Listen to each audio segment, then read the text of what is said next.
What you thought you knew about DeSantis and Disney.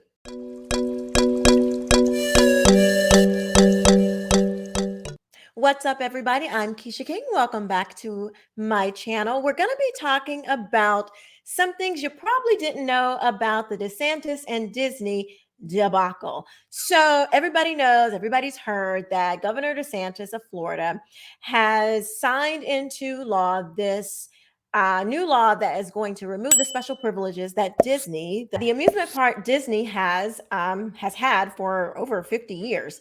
So first of all, many people don't know that Disney is not the only corporation that will be losing its special privileges, or maybe I shouldn't say corporation. It's not the only special district that will be losing its privileges. There are 5 other districts that will be losing their special privileges as well, because you really shouldn't have special privileges just because you're a corporation. It's funny that, one of the Florida legislators, Linda Stewart, said in a CNBC article that she wrote, she says, quote, "The governor wants to prove a point. He wants to prove he's more powerful, but I don't think he's more powerful than Disney." Since when does a corporation get to be more powerful than an elected official? I'm just asking, because we live in a republic, a representative republic, where we elect our elected officials, and they are going to supposedly be our voice in the state, in the federal government, and they're supposed to do the will of the people, right? So for this state legislator to think that a corporation should have more power over the things that are going on in her own state, when this corporation it is based in Burbank, California, it makes me wonder where her allegiances lie anyway. So if that's your representative, you might want to question that if she's representing you, because yeah, it seems, why is she siding with a Burbank, California corporation when she's elected by Florida constituents? I don't know. Just something you might want to know. Anywho, but that is not the only fascinating thing about what happened when Governor DeSantis signed this removal of Disney's special privileges and the other special districts. So he also signed into law the Stop Woke Act. Remember that bill, the Stop Woke Act? Well, that bill says that corporations cannot introduce woke ideology to their employees, because it is, I do believe it's certainly a form of harassment. I mean, if you got Black employees and you're going to walk around calling them oppressed, and you got white employees, you're going to walk around saying that they're oppressors, that's a problem. I'm not really sure why corporations would want to engage in that type of rhetoric anyway, but I don't know. These people are crazy. So it's very interesting that Disney has all of these, Reimagine and DEI and all these people who are going to be throwing, remember that I'm just throwing all this woke stuff into everything that she's doing. So not only did he sign into law the revocation of Disney's special privileges, but he also signed into law a ability for employees to turn around and sue their employer if they are pushing woke ideologies, which we all know Disney certainly plans to do. Just wanted to give you a little more depth on what this really means, and possibly why this was signed on the same day. Think it was pretty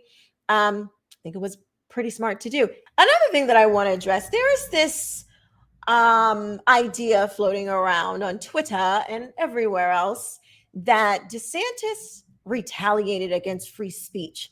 I understand the hesitancy and the argument about free speech and retaliation. When a corporation says something, that you don't like or whatever, you shouldn't be able to retaliate. I understand that. Here's my thing. These are not your regular everyday corporations. This is not the cake baker up the block, okay? These are multi-billion-dollar international, huge corporations when we're talking about corporations like Disney. Twitter, Instagram, Facebook, Amazon, these, and not only that, they have massive amounts of influence over society. Massive. I don't think we realize, and this is where conservatives get it twisted. They're like, oh, well, you're trying to preserve free speech and those things. I understand, trust me, I do. I understand the principle, wanting to be principled. But at the same time, I understand these people have gone too far. You are trying to sexualize children. You have the power. Like I said, you're not some little bake shop on the corner, local bakery that, you're going to influence what? Your community. No, you are a huge corporation that has massive amounts of influence over society. And these types of businesses, like the Facebooks and the social media, they are forming culture. They shouldn't. They have been forming culture, which is why we're at where we're at now. And it's like we are long past, free speech. We, the president being booted off of Twitter, that ended a long time ago. And I'm not saying we do tit for tat or we play by their games. I'm just saying you recognize the game that's being played.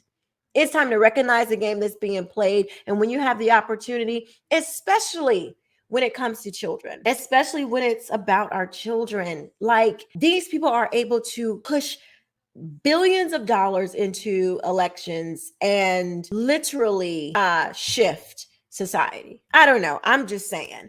I think there is a higher level to this. I understand the Constitution. I definitely respect it. I don't think free speech should be violated. I'm just saying there is a higher principle that needs to like kick in here, where it's like, okay, here's a corporation that has is threatening to wield their power over parents, over innocent children. And what are you supposed to do? Do nothing? You think they were playing when they said, oh, we would use their that they were playing when they said that they would use their power to push back against this bill? No, they weren't playing. So what would happen? Let's just play this out.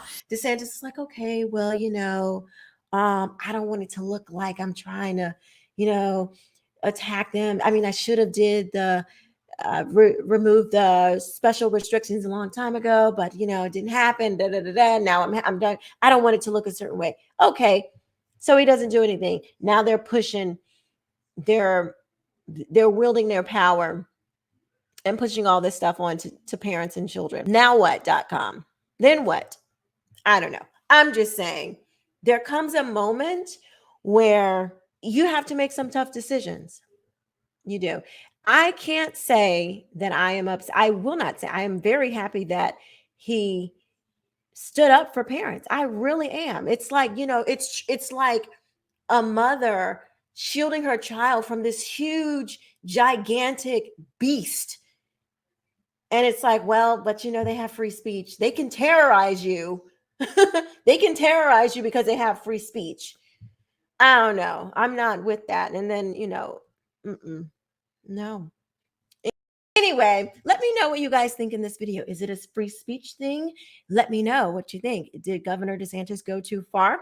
I'd like to know. Leave a comment. Don't forget to like. Please share, because if you don't share, this stuff is not, this content, it won't.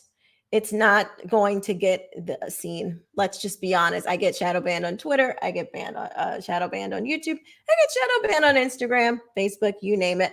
But sharing really, really does help, and likes and comments. So let's beat this algorithm. Anyway, let me know what you guys think in the comment section below. I'll talk to you soon. Bye-bye.